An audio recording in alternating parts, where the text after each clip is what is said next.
investigadores de la CSIC, profesor de la SCOM desde el 2023, doctor en Ciencias de la Computación por el SIC-IPN, maestro en Ciencias de la Computación por el SIC-IPN, autor y revisor de publicaciones en revistas nacionales e internacionales. Un aplauso para el doctor Andrés García Floriano.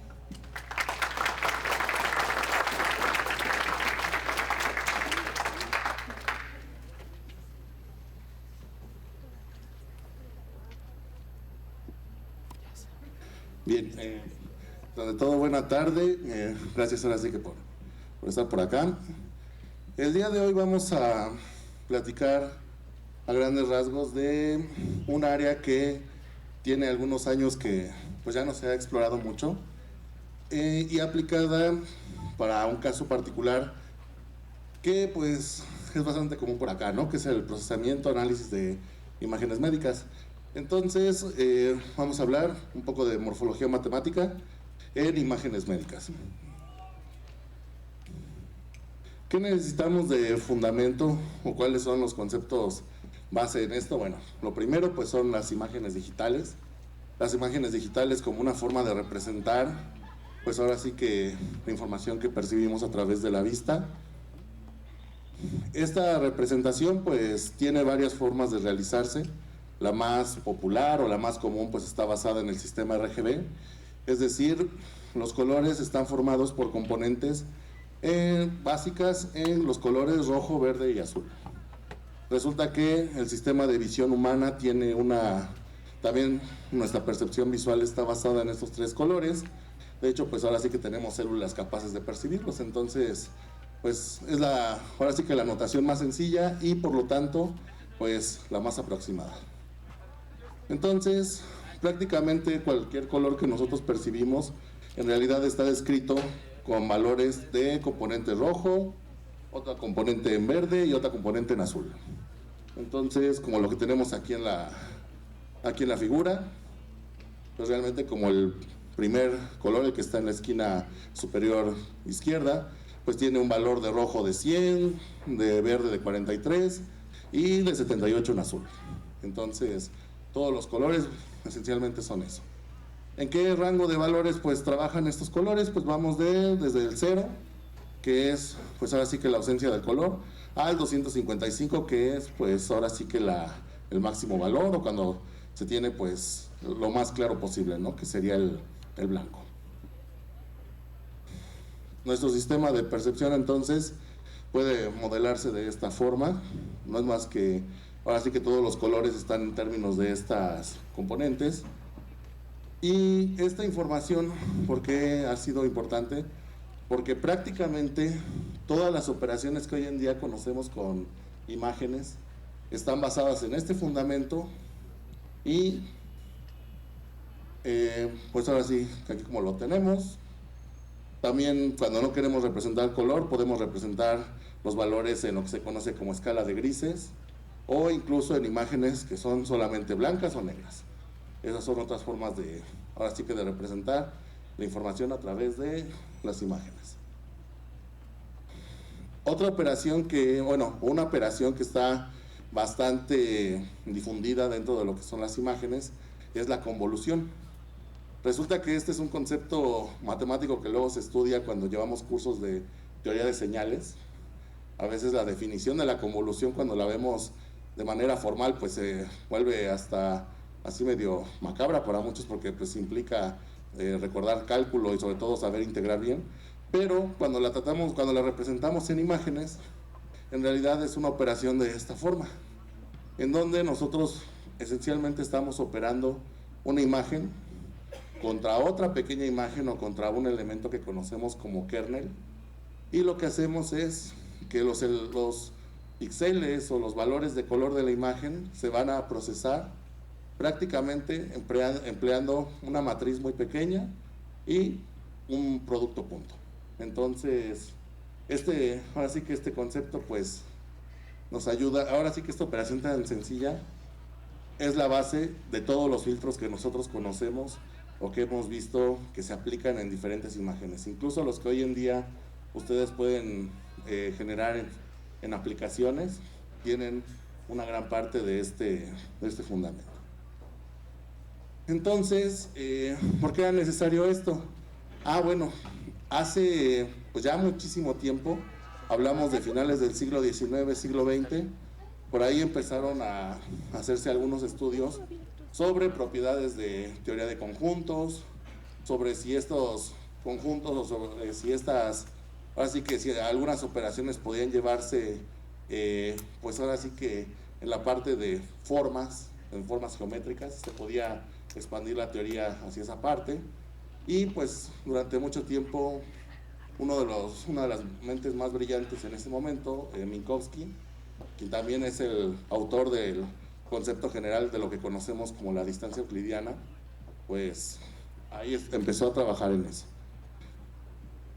Para los años 60 del siglo XX, resulta que un conjunto, o bueno, un grupo de franceses, mejor dicho, empezaron a trabajar ya en una teoría más formal, en la cual, ya conociendo el concepto de imagen, establecían la idea de yo puedo hacer operaciones con imágenes, es decir, aparte de la suma de imágenes con el mismo tamaño o imágenes que estén, ahora sí que quizá con algunas diferencias en sus dimensiones, puedo también sumar o restar o hacer operaciones entre formas, ya no solo las imágenes como cuadros o rectángulos en sí, sino las formas dentro de las imágenes.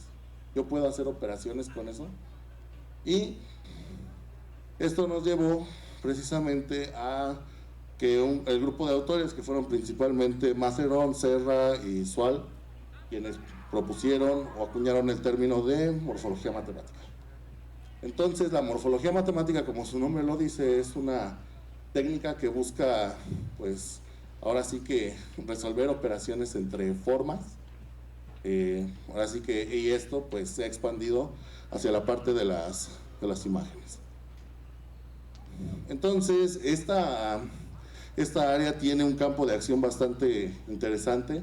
Durante muchos años se aplicó en control de calidad, en OCR, en ciencia de materiales, en geociencias, en ciencias de la vida, en cuestiones médicas, pero también había quienes lo usaban para estudiar teoría de algoritmos, porque a veces los conceptos son muy abstractos y pues eso lleva a pensarle un buen rato en cómo diseñar algoritmos y operaciones cada vez más eficientes y que fueran poderosas. También pues podemos plantearla como una alternativa bastante simple a veces para filtrar imágenes y obtener resultados que mediante otras técnicas serían bastante costosos. ¿Qué conceptos son fundamentales en la morfología?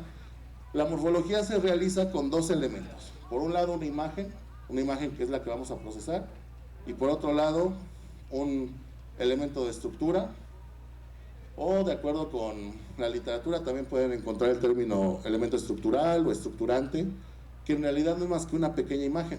Es una imagen muy pequeña que puede tener dimensiones así a lo mucho de 5x5, 7x7 píxeles. Usualmente uno las trabaja con 3x3, pero estas imágenes tienen atributos como un tamaño, una forma, un valor de cada píxel, que pues pueden ser en 0, 255, o valores en grises también, y una ubicación de centro.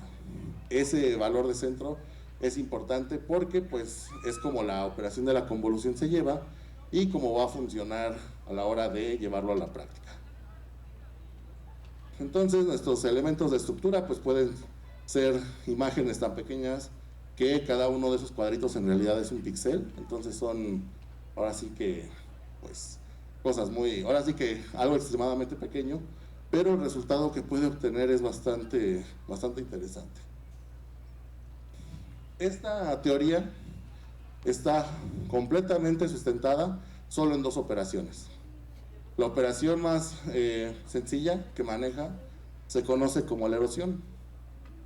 La erosión, ya formalmente, es una operación que busca responder una pregunta al momento de combinar lo que es una imagen con el elemento de estructura, y es, el elemento de estructura se ajusta al conjunto, es decir, el elemento de estructura cabe en la forma que está definida en nuestra imagen, Si es así, se mantiene ese píxel, pero todos aquellos píxeles que no quepa, ahora sí que en los que no pueda asignarse o acomodarse el elemento de estructura, pues simplemente son eliminados y por lo tanto la forma de la imagen es ahora sí que alterada. El concepto, ahora sí que vamos, ahí las fórmulas que tenemos del lado izquierdo son el mismo concepto, pero desde la base formal, desde la parte matemática, cuando se planteó como una operación a nivel de conjuntos, en donde X es la imagen y B es el elemento de estructura, y lo que hacía pues era simplemente explicándolo como ahora sí que como una operación de conjuntos. Luego de eso se movió utilizando pues la parte de aplicar lo que es la intersección, luego con el operador ínfimo, luego con el mínimo.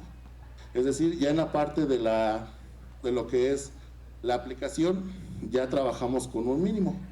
¿Qué es lo que hace en realidad entonces la erosión? La erosión no es más que aplicar un filtro de mínimos entre dos imágenes.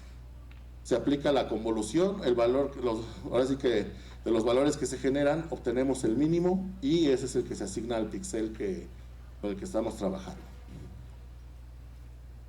¿Qué efecto tiene la erosión? Observen que del conjunto inicial y un elemento de estructura circular, nosotros llegaríamos a esto. Entonces, la forma que estaba en esa imagen se altera, se eliminan píxeles que, pues, no, ahora sí que, o formas más bien, en las que no se puede contener el elemento de estructura y, pues, tenemos una nueva forma como resultado.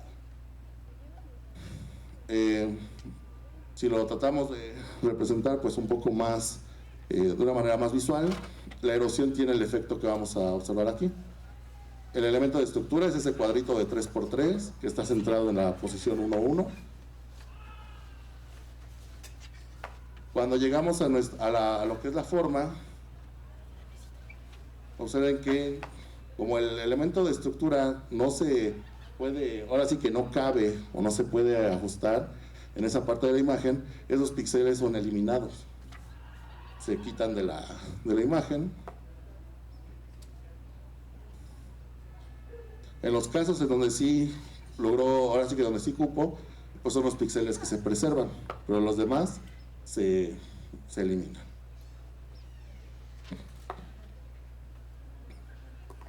Entonces, esta operación, algunos la ven como que es una operación pues de carácter destructivo, porque pues prácticamente de la forma que nosotros teníamos al principio, la nueva forma que va a quedar al aplicarla pues puede ser algo muy diferente. Se van a eliminar, pues dependiendo del elemento que estemos trabajando, pues se pueden eliminar varias partes o incluso se puede eliminar formas completas dentro de nuestra imagen que estamos procesando. Como pueden observar, el resultado de la erosión al final pues nada más nos dejó esos dos bloquecitos de 2 píxeles respecto a la figura original. En una señal más o menos se ve algo así. En imágenes en escala de grises, que es donde se aplicó bastante seguido y con éxito así que todos estos conceptos, observen que en los objetos, por ejemplo en las imágenes en grises sobre todo, los objetos más claros pues se reducen en tamaño. Cuando se aplica en imágenes binarias pues se aplica ahora sí que se trabaja con lo que son los negativos. Y bueno, esa es la primera operación elemental. La segunda, ¿cuál es? La dilatación. La dilatación no es más que la operación dual, que pues su concepto es prácticamente el opuesto que estuvimos trabajando en la erosión. Mientras que la erosión elimina todos aquellos, ahora sí que todas aquellas formas de la imagen en la que el elemento de estructura no se ajusta, aquí la podemos, ahora sí que esas formas, se pueden incrementar con que simplemente el elemento de estructura pues lleguen a coincidir algunos de los píxeles. Entonces su notación original pasa del concepto en conjuntos hasta lo que es ya el uso del máximo, Entonces a la hora de aplicar la convolución, pues nosotros tenemos lo que es prácticamente un filtro utilizando valores máximos.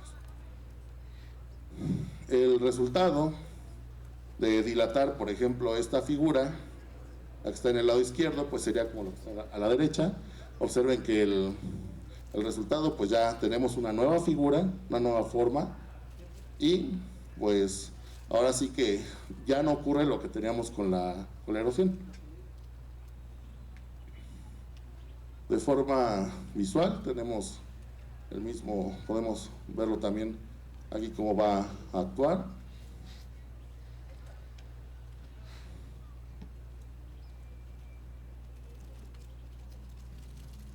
Ahí observen que el hecho de que el elemento de estructura está cerca ya de la forma en la que, ahora sí que toda la imagen que estamos procesando, pues el elemento toma algunos de los píxeles que pertenecen al objeto y con eso es suficiente para que nosotros podamos ahora sí que dilatar esta forma.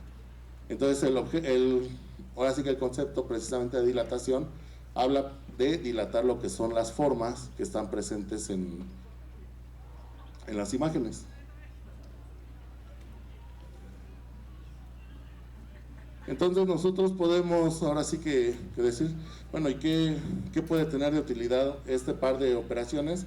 Pues resulta que lo que es la dilatación y la erosión en sí mismos son como las dos letras de un alfabeto de un conjunto de operaciones que están basadas en estas ideas, pero que su aplicación a la hora de procesar imágenes se vuelve pues mucho más potente.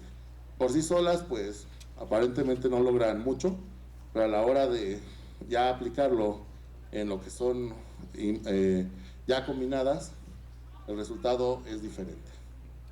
Entonces, observen que, por ejemplo, aquí tenemos una dilatación en escala de grises del lado derecho. Aquí, pues, los objetos claros aumentaron, así que el tamaño, por así decirlo, de los objetos, pues ya es mayor. En imágenes, por ejemplo, otras en escala de grises, podemos ver que lo que es la imagen de la derecha tiene como regiones claras pues de mayor tamaño. Entonces eso pues ahora sí que es el efecto de aplicar la dilatación.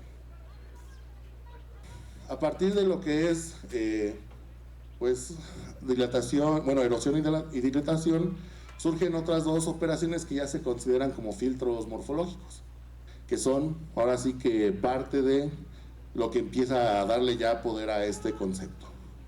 Entonces, tenemos la primera, que es la operación de la apertura, que en realidad no es más que aplicar una erosión seguida de una dilatación de una imagen, y el efecto de la apertura es que precisamente en una imagen en donde haya regiones, por ejemplo, como esta que está por acá, en donde tenemos como que algunos espacios o algunos, donde son espacios pequeños, como el nombre lo dice, la apertura lo que va a hacer es abrirlos, eliminando aquellas formas que pues ahora sí ahora sí que se atraviesen por ahí.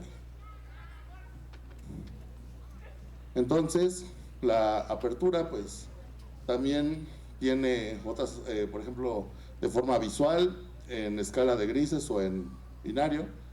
Como podemos observar, en algunos casos el efecto de la erosión se puede notar, ahora sí que, por ejemplo aquí, pero al hacer la dilatación, pues se recupera una parte de los objetos que se borraron y pues ya tenemos un resultado, pues ahora sí que de nuevo. Por otro lado, tenemos lo que es la operación de clausura, cierre o cerradura, que pues nuevamente aplicando las operaciones básicas de erosión y dilatación, ahora lo que hacemos es primero dilatar la imagen y luego erosionarla.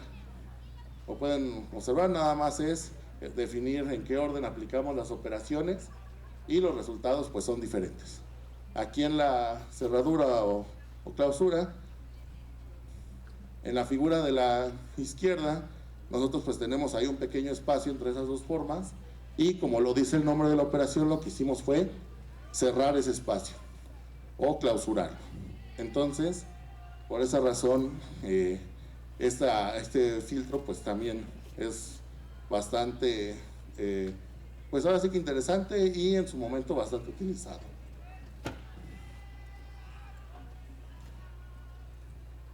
¿Qué otras operaciones podemos hacer? Existen otros filtros que son los llamados top hat, en donde podemos obtener aquellos objetos que son, digamos que los objetos más claros o más oscuros de una imagen, simplemente haciendo restas.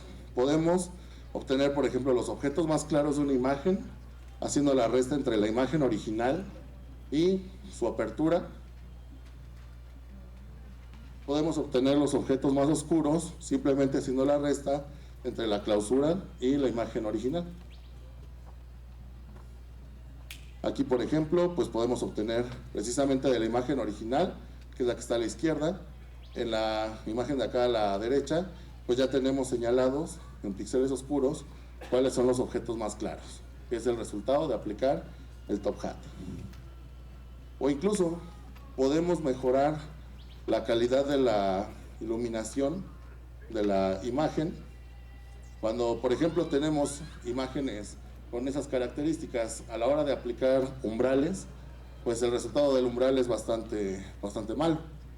Pero si en lugar de eso aplicamos morfología y hacemos una operación de apertura, el resultado queda con la iluminación mejor distribuida y a la hora de aplicar el umbralado mejora bastante. También podemos hablar de gradientes. No necesariamente tenemos que usar técnicas clásicas o operadores clásicos como Sobel o Cani. Aquí podemos también hacerlos a través de la morfología. Simplemente es calcular, por ejemplo, la dilatación de una imagen menos la imagen original, o podemos hacer la imagen original menos la erosión de esa imagen y vamos a obtener precisamente lo que es la imagen gradiente. Bien, el objetivo de todas estas ideas es presentar los resultados de un proyecto que hace ya bastantes años tuve la oportunidad de trabajar, un proyecto bastante grande.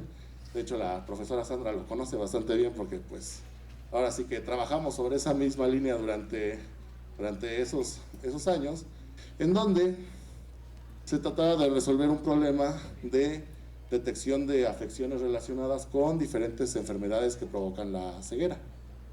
Hoy en día la tendencia o la moda nos dice que para detectar una enfermedad pues simplemente agarro un montón de imágenes, trato de ajustar o entrenar una red neuronal convolucional y listo, a ver, ahora sí que ahí me haga la detección.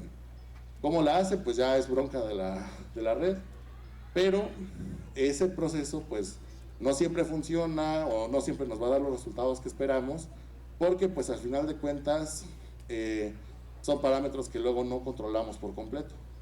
Entonces, antes de ese concepto, antes de las redes convolucionales, pues no nos quedaba de otra más que plantear filtros o hacer ahora sí que operaciones que nos dieran aquellas afecciones, que nos segmentaran o nos localizaran cuáles son las afecciones que provocan las enfermedades.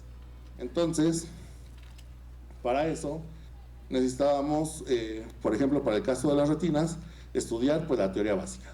La teoría básica de la retina nos dice que está compuesta por diferentes elementos, pero de ellos los más importantes son el disco óptico, que es, digamos que el punto de conexión del ojo con el nervio óptico. Entonces, cualquier daño en el disco óptico, pues puede provocar ceguera. Es como si prácticamente ahí es el cable de datos y cualquier cosa que lo trunque, lo troce o lo altere, pues es daño a la vista. Entonces, por ejemplo, el glaucoma, producto de una presión intraocular muy alta, puede provocar eso, puede dañar el disco óptico. Entonces, conviene localizarlo, conviene medirlo y determinar cuando está en condiciones anómalas. Otras partes de la retina que son importantes, pues son la mácula lútea, que es pues esa pequeña región que está ahí señalada, Resulta que de toda la retina, prácticamente la mácula es el centro de nuestra visión. Todas las células que ahora sí que nos ayudan a detectar o procesar los colores están concentradas ahí. Entonces cualquier daño, cualquier cosa que afecte la mácula se va a ver reflejado en pérdida de visión. Por lo tanto, ahora sí que esto lo vuelve pues más importante. Por otro lado, la retina funciona bien porque está irrigada por toda una red vascular, es decir, todo ese conjunto de venas y arterias que tenemos ahí en las imágenes. Entonces, lo mismo, cualquier alteración en esa red, pues lo vamos a resentir directamente. ¿En qué consistió la investigación que en ese momento trabajamos? Pues prácticamente en detectar la presencia de diferentes objetos que están relacionados con enfermedades que tienen las probabilidades más altas de provocar la ceguera o aquellas que tienen una alta incidencia en la población. Entonces, por ejemplo, las personas que pierden la vista por la diabetes, pues típicamente es el resultado de la retinopatía diabética, que al no tratarse adecuadamente, pues entre los demás daños que le causa al cuerpo, en el sistema de visión humana, pues empieza a provocar lo siguiente. Puede provocar la aparición de exudados, de hemorragias pequeñas o microaneurismas, e incluso en algún momento puede hasta alterar la red vascular. Entonces, todos esos daños, ahora sí que en ese momento, pues nosotros bajo este enfoque, lo que teníamos que hacer era tratar de localizarlos mediante procesamiento de imágenes tradicional y segmentación, contabilizarlos y establecer reglas de qué tan cerca estábamos, o qué tan cerca está de provocar un daño irreversible en la vista. Por lo tanto, durante varios años, durante más de un proyecto de tesis de maestría, se desarrollaron varios algoritmos orientados a detectar estas afecciones.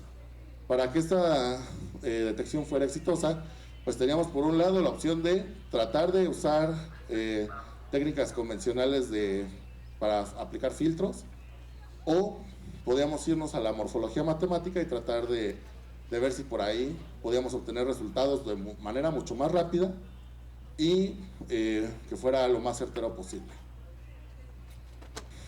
Entonces, por ejemplo, aquí un primer algoritmo que se hizo en su momento fue para detectar el disco óptico.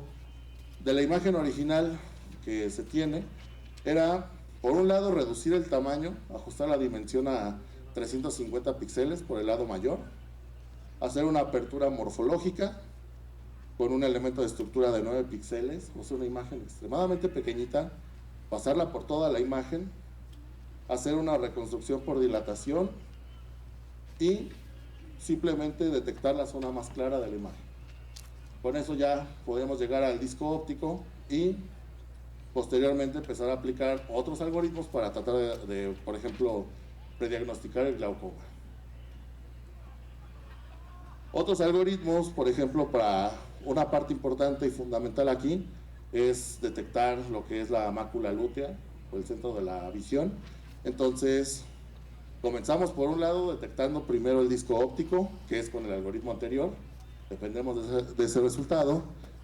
Luego, aplicar filtros de cerradura, apertura, cerradura, que son los conceptos que ya hemos mencionado hace rato, que están derivados al mismo tiempo de la dilatación y erosión, con otro elemento estructural de 9 píxeles de diámetro, hacer umbralados por mínimos locales, luego una nueva apertura morfológica. Luego de esa apertura, pues ya tenemos regiones candidatas y simplemente por ahí aplicar un criterio de distancia y listo. Ahí está nuestra detección de la mácula lútea. Los microaneurismas, este algoritmo es particularmente, fue de los quizá más complicados de desarrollar porque está lleno de falsos positivos. Realmente identificar entre microaneurismas y segmentos de la red vascular pues es difícil diferenciarlos. Entonces lo que se logró fue a través de ajustar la imagen a 600 píxeles por el lado mayor, hacer un filtro close open a los planos nada más rojo y verde de la imagen, no podíamos tomar todas las tres componentes. Dilatar con un elemento de estructura cuadrado de 7 píxeles por lado, luego hacer reconstrucción por erosión, luego por ahí aplicar un negativo de imágenes, un umbralado o zoom, un umbralado automático, una apertura de área, que es otro concepto que aparte de aplicar la apertura, aplica criterios de área o de tamaño, eliminar pedazos de red vascular y hacer el conteo de objetos que son candidatos a microaneurismas. Y con eso pues ya teníamos, si no todos, por lo menos una gran cantidad de objetos estaban ahí señalados. Para los exudados, en ese momento fue imposible encontrar un solo criterio para detectar pues, de exudados relativamente pequeños y exudados de mayor tamaño. Entonces fue necesario aplicar dos algoritmos que utilizaran elementos de estructura diferentes. Porque, por ejemplo, en un caso era un elemento de 9 píxeles y el otro tenía que ser de 30. Si solo aplicábamos uno de los elementos, los otros objetos se perdían y pues la detección fallaba. Entonces la idea era aplicar los mismos pasos pero con elementos diferentes. Al final pues nada más era juntar los resultados y ahí teníamos ya nuestra detección de exudados. Las hemorragias fue un caso similar. Aquí principalmente tratamos de ajustarlo a hemorragias relacionadas con la retinopatía hipertensiva. También la hipertensión puede provocar ceguera, entonces aquí, bueno, solo que las hemorragias que en ese momento ocurren tienen una forma geométrica diferente a las que son causadas por la diabetes. Entonces esto lo podemos usar como un criterio de discriminación. Entonces, por ejemplo, de la imagen original aplicamos una dilatación, luego una reconstrucción por erosión, un umbralado simple, una operación de apertura, o nuevamente una dilatación, un etiquetado y conteo de objetos y al final ya podíamos marcar nuestro resultado. Por ahí se hizo otro ajuste para tratar de encontrar hemorragias de mayor tamaño, uno mucho más sencillo, de hecho.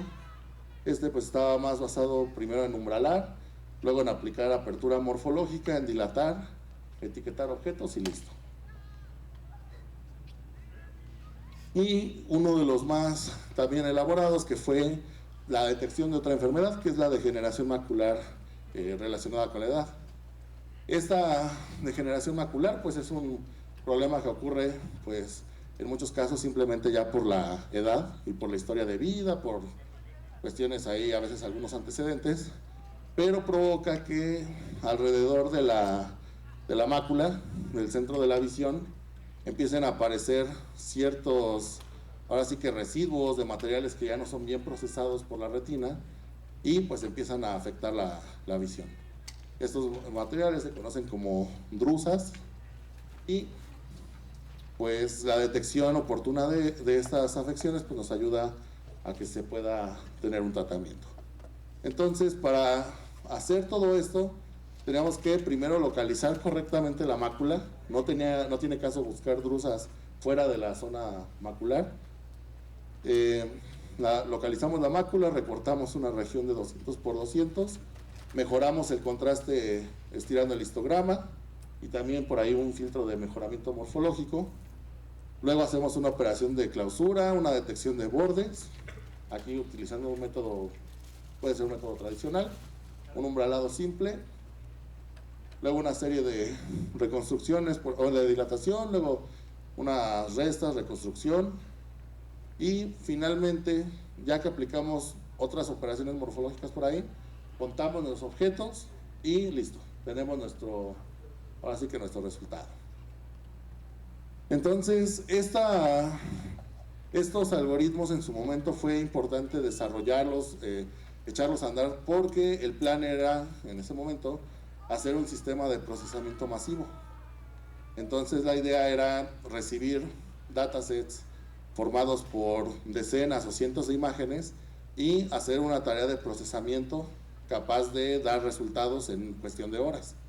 Entonces todo esto pues no era rápido de implementar, de hecho ahí la directiva que teníamos al momento de trabajar es que pues no podíamos utilizar lenguajes como en ese momento Java era lo de moda, así como hoy en día Python, en ese tiempo era Java. Java ya tenía una biblioteca que procesa imágenes, el paquete de Jai, pero pues no lo teníamos permitido porque pues se sacrificaba mucho rendimiento. Y aparte pues hablamos de recursos de cómputo de allá por la década del 2010, entonces pues estábamos limitados, ¿no? Entonces lo mejor pues era tratar de usar C, C++ o lenguajes que fueran pues lo más eficientes posibles, y pues es como nosotros en ese grupo, en esos trabajos que me tocó colaborar, pues desarrollamos este sistema. Al final el módulo se probó, funcionó, demostró como una prueba de concepto de que sí es capaz de procesar varias decenas de imágenes por día. Toda esta información pues tenía que concentrarse en una base de datos y utilizar luego un sistema web para hacer los informes de resultados, aunque siempre obedeciendo la regla fundamental. Cualquier sistema de este tipo que está orientado a la medicina, por cuestiones éticas, jamás se puede utilizar el término de que emitan un diagnóstico. Nunca se utiliza ese término. Siempre vamos a utilizar el término prediagnóstico porque al final de cuentas lo debe avalar un especialista humano.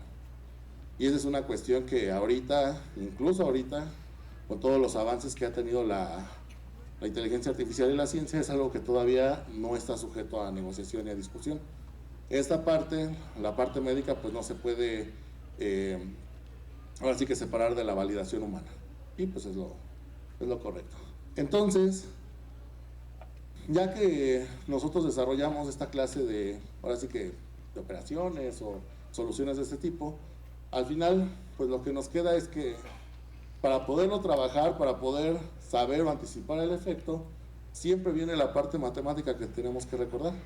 Quizá nuestra formación no nos convierte en matemáticos, ni en físico-matemáticos, ni nada por el estilo, pero sí utilizamos conceptos que pues ahora sí que tienen un fundamento sólido, conceptos que a la hora en que si queremos justificar la elección, pues podemos irnos a esta clase de temas. Y en muchas ocasiones pues sí es necesario ponernos a leer nuevamente, a repasarle, porque pues a veces se nos van a olvidar cosas, se nos van a olvidar a veces ahora sí que hasta el lenguaje matemático se nos puede olvidar, pero en algún momento lo tenemos que recuperar y lo tenemos que volver a aplicar.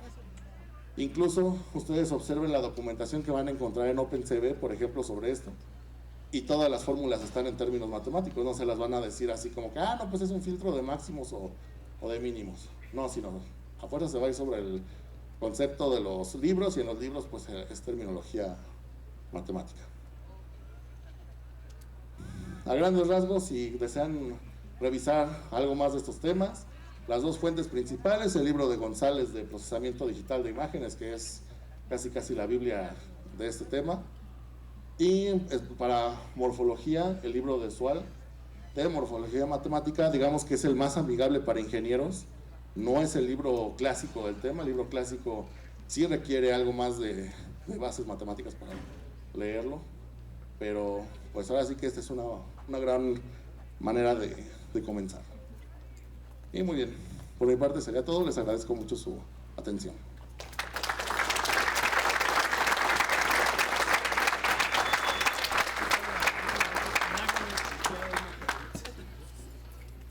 Muchas gracias, profesor. ¿Alguno de ustedes tiene alguna pregunta? La pregunta ya va con un dulce, entonces quiero ver. Muy bien.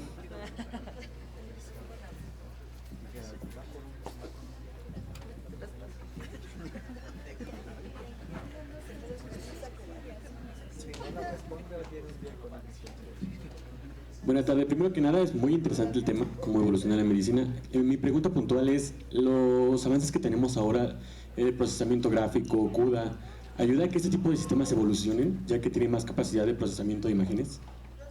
Sí, indudablemente sería ahora sí que algo bastante bueno poder llevar toda esta parte de todos estos algoritmos pues a desarrollarlos bajo estas nuevas arquitecturas. porque pues operaciones como la convolución pues que son las que están súper optimizadas ahorita para las arquitecturas de las redes convolucionales. Entonces nada más sería como hacer ajustes en la manera en la que trabajan. Entonces el asunto es recuperar el interés por preprocesar imágenes o por aplicar estas operaciones, más que digamos que el enfoque de fuerza bruta que a veces implica usar redes CNN con esta clase de problemas. Muchas gracias. Entonces, básicamente la tecnología actual ya nos permite hacer óptimamente este tipo de sistemas, ¿no? Ya no existen las restricciones que había cuando se formuló. Sí, exacto, porque el gran problema durante muchos años fue, bueno, pues sí está bien bonito, pero procesar muchas imágenes de golpe, pues se va a tardar los años, ¿no? Entonces, ahorita esto pues ya se está superando. Sería pues cuestión como de retomar el interés y empezar a esos nuevos desarrollos a aplicarlo en esas arquitecturas. Muchas gracias. Por nada.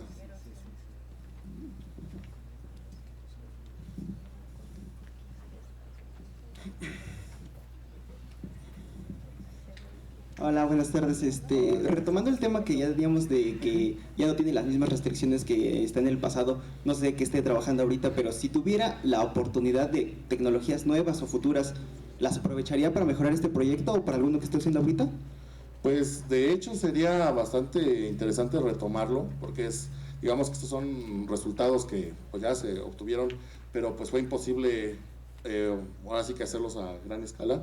Sí valdría la pena, sí sería incluso pues probar entre ahora sí que bibliotecas hasta en lenguajes diferentes, porque aquí hablamos de que pues era C++, pero una versión muy particular de C++, que pues hoy en día ya sería casi imposible echar a andar. Entonces sí hay bastante, ahora sí que sí hay trabajo, sí hay hasta oportunidad de hacer casi investigación en esa migración. Puede ser ahora sí que un tema de un proyecto para, ahora sí que uno si quiere retomar el interés en esto y pues no quedarse con, digamos que con lo que está nada más de moda, por así decirlo. Buenas noches, mi pregunta sería, ¿de qué manera la morfología matemática ayuda a detectar anomalías en estudios como la resonancia magnética o la tomografía computacional?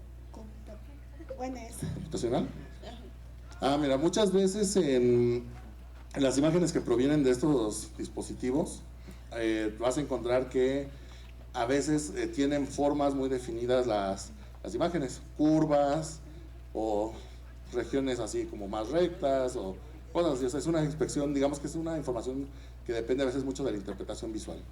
Entonces las anomalías muchas veces las vas a encontrar en forma de grietas, en forma de discontinuidades, en forma de figuras o regiones que no se están comportando como uno espera.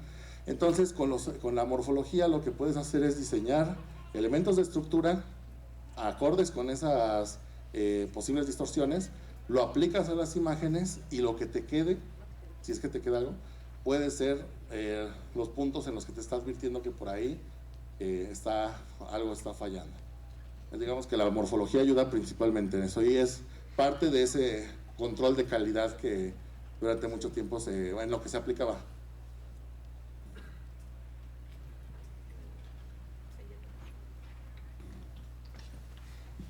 Hola, buenas tardes. Buenas tardes. Bueno, yo veo que mucho de ese procesamiento se hace en escala de grises. Mi pregunta es, ¿qué ventaja tiene escala de grises y qué tantas características se recuperan en escala de grises? Lo pregunto porque no sé qué ventaja tendría, por ejemplo, procesar la imagen a color, pero ¿qué nos garantiza que al pasar a la escala de grises no está perdiendo algún atributo, algo que pudiera ser relevante para esta cuestión de visión computacional? Bueno, ahí típicamente, y regresamos al problema de las restricciones de cómputo, se hacía en escala de grises porque pues al hacer escala de grises tenías una representación sencilla de la imagen, te ahorrabas el procesamiento de todas las componentes, entonces eso en su momento pues ayudaba a hacer más eficiente el proceso. Con lo que hoy en día tenemos, uno podría intentar aplicar esto en el plano gris de cada componente, hacer el procesamiento y al final juntarlas y obtener una imagen en color con el resultado de tu filtro morfológico. Digamos que es una solución también válida, poco explorada porque sí, típicamente todos los conceptos y demás se habían manejado en escala de grises, por una parte teórica, por una parte por las restricciones de rendimiento, pero pues es algo que es válido hacer. Ahora sí que no, nada nos lo impediría. Por nada. Buenas noches. Yo tengo una pregunta. Si estos tipos de estudios morfológicos ya se están usando con cámaras hiperespectrales, porque tengo entendido que cuestan cientos de miles esas cámaras, entonces no sé. Bueno, si esos que hicieron fueron con cámaras comunes o ya hay alguien que lo esté intentando con cámaras hiperespectrales. Fíjate que bueno, por ejemplo, para el caso de las imágenes de retina, pues típicamente son más, ahora sí que tecnología óptica más tradicional. En su momento pues eran imágenes con resoluciones quizá por debajo del Full HD, hablamos de hace algunos años. Para hacer procesamiento de imágenes hiperespectrales, el único detalle que a veces se tiene es que hay componentes que están pues fuera del procesamiento tradicional, ¿no? Por ejemplo, las que son infrarrojas o las ultravioleta representan un problema adicional para hacer el procesamiento. Entonces, lo que hoy en día en la industria se utiliza, por ejemplo, para resolver esa parte, pues son redes convolucionales. Esas son las que resuelven directamente el problema, porque en el modelo de la red convolucional puedes ahora sí que representar incluso esa información. Pero pues, digamos que al menos para la parte, visible, la puedes utilizar como una alternativa económica. Pero pues, como les comento, hoy en día pues ya no se le ha apostado mucho por este lado. Por nada. Buenas noches, doctor. Buenas noches. Yo tengo una pregunta. Respecto a la métrica que manejaban los exodados, ¿es euclidiana? Sí. ¿Sí? Sí, por lo regular en estos algoritmos se trabajaron con la métrica euclidiana. Okay. Probablemente por ahí podría haber sido necesario trabajar con... bueno, en algún momento se planteó con CityBlock o Chessboard, pero los resultados pues no eran tan diferentes. Y en el tratamiento de las áreas de la región de fondo, ¿se ha comparado este trabajo con mapeos de tipo complejo, por ejemplo, logarítmico? ¿Se han hecho comparaciones de ese tipo de imágenes o no? Bueno, de parte de lo que nosotros desarrollamos, parece que no. Quizá por ahí hubo estudios o quizá en algún momento se publicaron estudios en que lo hubieran propuesto, pero sí, ahora sí que en ese momento pues no fue el enfoque que... No ha habido una comparación todavía. Ajá, sí, todavía. Digamos que ese habría sido un pendiente interesante de considerar. No, pues ya hay tarea, profesor. Sí, porque al final de cuentas este tema es bastante vigente.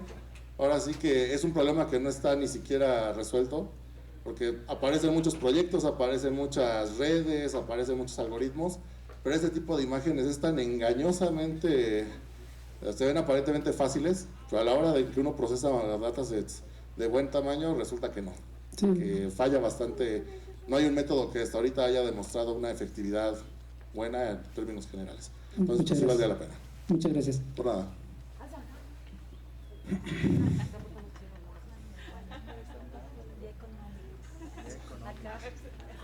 Hay lista de espera. Entendiendo que el procesamiento de imágenes se puede realizar de distintas maneras, ¿hay alguna ventaja de hacerlo con imágenes cuaterniónicas? Es decir, mandar las imágenes que tenemos hacia otros espacios para tal vez encontrar otro tipo de métricas interesantes. Pues ahí, bueno, dependería del enfoque que lo vayas a trabajar. Yo creo que pues no valdría mucho la pena, a menos que cambiar, o al menos que no fuera esta parte, no aplicaría en esa teoría. Quizá ya si fueras a utilizar algún enfoque a moverlo a Machine Learning, donde tú hicieras transformaciones así en dimensionalidades diferentes, podría ser, pero al menos para esto no aplicaría.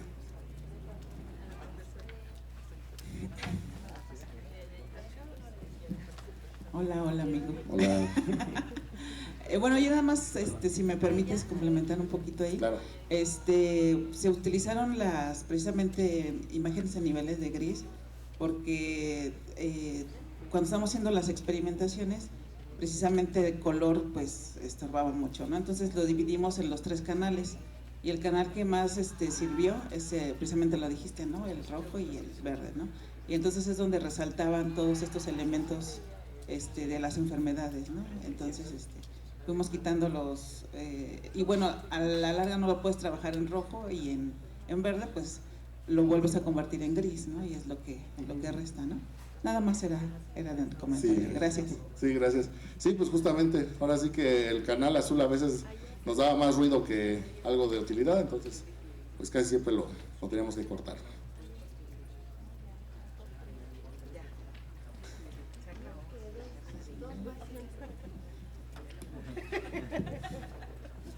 Gracias, buenas noches. Mi pregunta es, ¿existe algún modelo o algún escenario en el que la inteligencia artificial ante una orden recoja todos estos algoritmos y realice un proceso en el que pueda detectar con cierto porcentaje de eficiencia algún malestar o en alguna parte de la visión? Pues mira, podrías combinar varios de estos modelos o algoritmos. Sería, digamos, como lo que se conoce en Machine Learning como un ensamble.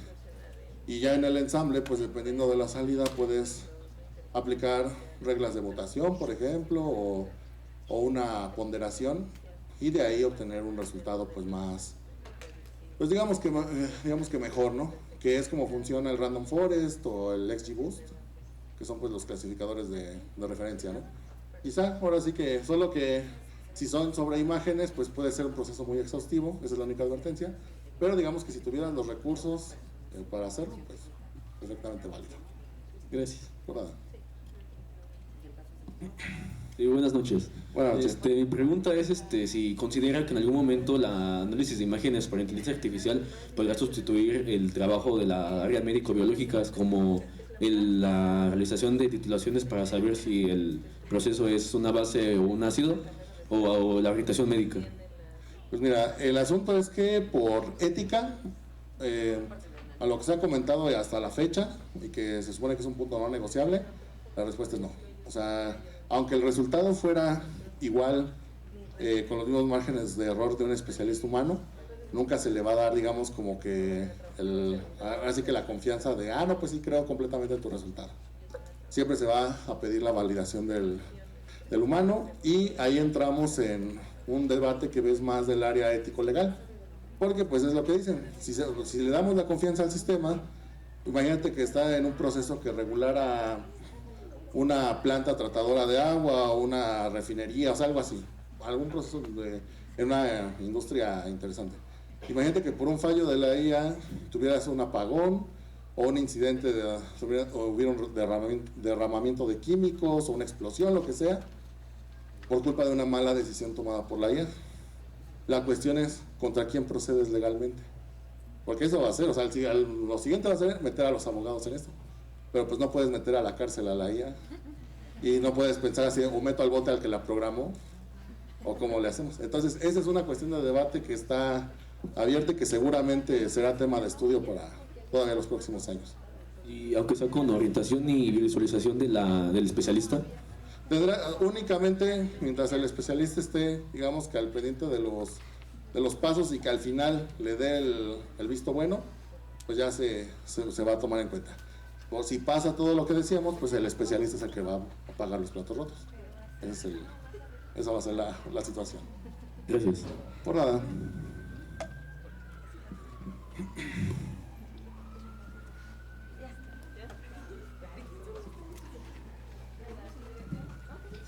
Bueno, vamos a pasar a entregarle su reconocimiento al profesor. Un momento, por favor.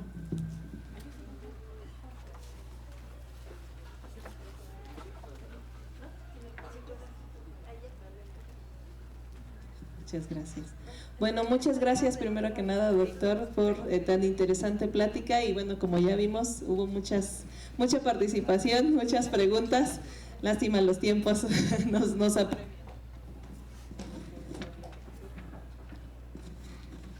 Bueno, le hacemos una entrega a nombre de la Escuela Superior de Cómputo. Se otorga la presente constancia al doctor Andrés García Floriano por su valiosa participación como ponente en la conferencia Morfología Matemática en Imágenes Médicas, llevado a cabo el día 12 de marzo del 2026 en el marco de actividades de la 6ª edición del Día Internacional de las Matemáticas de la SCOM.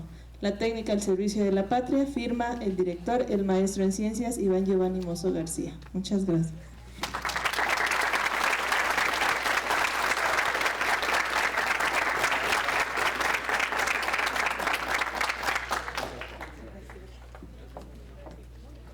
Muchas gracias, los invitamos a seguir participando en las pláticas de las actividades de mañana y les pido de favor que salgan del lado izquierdo.